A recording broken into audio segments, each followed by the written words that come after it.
કાંકરેજ તાલુકાના તાંતિયાણા ગામ વિકાસથી વંચિત ચંદ્રુમણિયા ઓઢા તાંતિયાણા પ્રાથમિક શાળાનો રસ્તો સદ્યોથી બિસ્માર હાલતમાં કાદવ કિચડમાં સ્કૂલે જતા બાળકો ચાલવા બન્યા મજબૂર.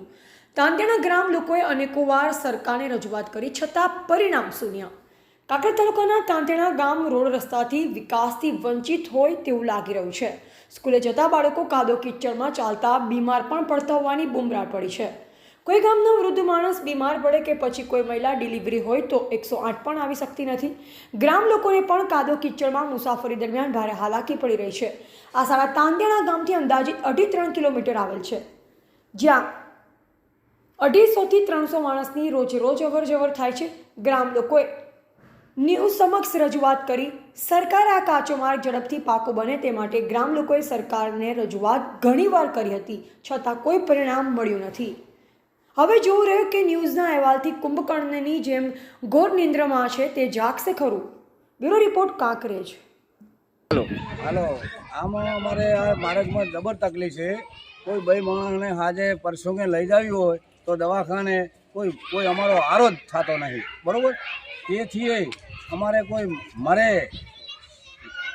માઇન્ડ કોઈ દાડો કોઈ માર્ગમાં અમારે કોઈ તકલીફ છે, કોઈ કાંટા ભણી, બરાબર. એટલે હવે અમારે આનું કરવું જ શું?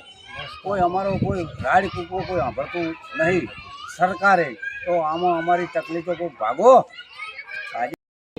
31/8/2007ની આ શાળામાં સ્થાપના થઈ છે અને 17 વર્ષ વારંવાર રજૂઆત સરકારને કરવા તોય સરકાર વિનંતી કોઈ સ્વીકારતું નથી. અરજી બહુ આપી પણ તોય છતાં કોઈ નિર્ણય આવતો નથી અને તાત્કાલિક ધોરણે આની કાર્યવાહી કરે. અમારી શાળા ચંદ્રુમણિયા ઓઢા તાંતિયાણા પ્રાથમિક શાળા તાંતિયાણા ગામથી 2.5 કિલોમીટર દૂર આવેલી છે.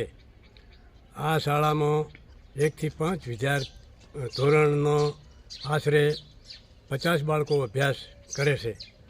આ શાળા 17 વર્ષથી પાકા રોડ વગરની છે. ચોમાસામાં બાળકો અને શિક્ષકોને ભયંકર પાણી અને કીચડનો સામનો કરવો પડે છે. સરકારશ્રીમાં વારંવાર રજૂઆત કરવા છતાં આજ સુધી પાકો રસ્તો મળ્યો નથી. આ ઉપરાંત અહીં આશરે 250 લોકો રહે છે. તેમને કોઈ મરણ પ્રસંગ, સમાજ પ્રસંગ કે ડિલિવરી સમયે ખૂબ જ તકલીફ પડે છે. આઝાદીના આટલા વર્ષ પછી પણ બાળકો કાચા રસ્તામાં શાળાએ જાય છે. તો અમારી સરકારને વિનંતી છે કે બાળકોના હિતમાં અને અન્ય તકલીફો દૂર કરી જલ્દીથી પાકો રોડ બનાવી આપે